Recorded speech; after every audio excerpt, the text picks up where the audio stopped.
Good morning. As you might have remembered, last week was our final week studying the Gospel of John. It was a great study, wasn't it? So what we're doing, a little different today, twofold in purpose. All right? We're going to talk about 4 questions for evangelism. How many of you have watched the TV show The Middle? Anybody watch that show? One of my favorite characters that doesn't show up every episode, it's just occasional, is the youth pastor on the show named Reverend Tim Tom. And Reverend Tim Tom, what a nice guy. He's just a really, you go to him and you, as a teen, and you tell him your problems, Reverend Tim Tom will make you feel better. He'll let you know that it's not easy being a teen. And he'll tell you Jesus was a teen, and he'll have his guitar, and he'll sing a little song, and you'll feel so much better. A lot of people, that's their idea of what youth group is. And maybe for a lot of youth groups, that's what it is. That's not this youth group. I don't even play the guitar, and I'm not very nice. One thing we're going to do, we're going to show a video to kind of show you what we're going through in youth group. If you have a child, a teenager, grandchild that's a teenager, you will want them to come to the type of training that we do. And that's the other purpose for today, is to give you a little bit of training as well.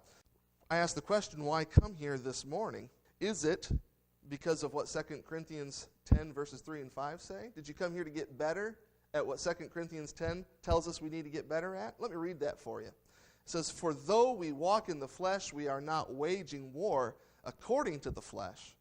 For the weapons of our warfare are not of the flesh, but have divine power to destroy strongholds. We destroy arguments and every lofty opinion raised against the knowledge of God, to take every thought captive to obey Christ." Is that why you came here this morning?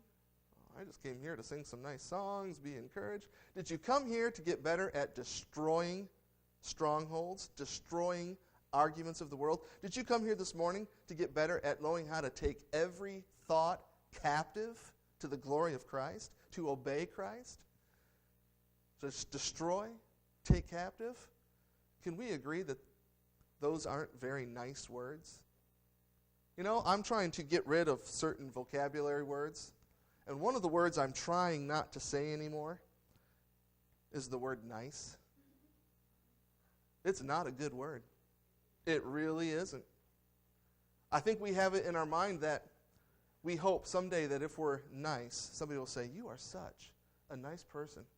Will you please tell me about Jesus Christ?" Has that ever happened, ever? No, it doesn't. Nice is a throwaway word. It's a throwaway word. We use it a lot, though, don't we? Nice shoes, nice shirt, nice tie, nice guy, we had a nice time. Here's the definition. You could probably read it better than I can. Here is the idea of nice. In the Middle English, it means foolish. In the Anglo-French, it means silly or simple. From the Latin, it means ignorant. It means to not know. Nice is those 2 Latin words put together, ignorant and not know. Do you really want to be nice, if this is what nice means? Now, the Bible does say we should be kind, right? We should be tender-hearted. We should be compassionate. We should be patient. Those are all words that have meanings. Nice is a throwaway word. Yeah, I think sometimes the idea of being nice keeps us from sharing the gospel. We're going to go over this morning 4 questions for evangelism, and these are not nice questions, but they are questions that lead to life. 4 questions. What do you mean when you say, and then fill in the blank? This question is a question to have people define terms. A lot of times when you ask somebody a question, they'll be very obscure in their answer because a bad answer is hidden by obscurity. And so this is a question to help define. And as we look through this video, you'll see why that will matter. The next question is, how do you know what you believe is true? This is an authority question. How do you know what you believe is true? You make a statement that something is this way. Well, how do you know that's true? By what grounds do you stand on to claim truth for something? The third one, why does it matter, or why does what you believe matter? This is the so what question. This one doesn't come up often, but there is an appropriate place for why does what you believe matter. And then the last one, And this last one is a frightening question. What happens if you are wrong?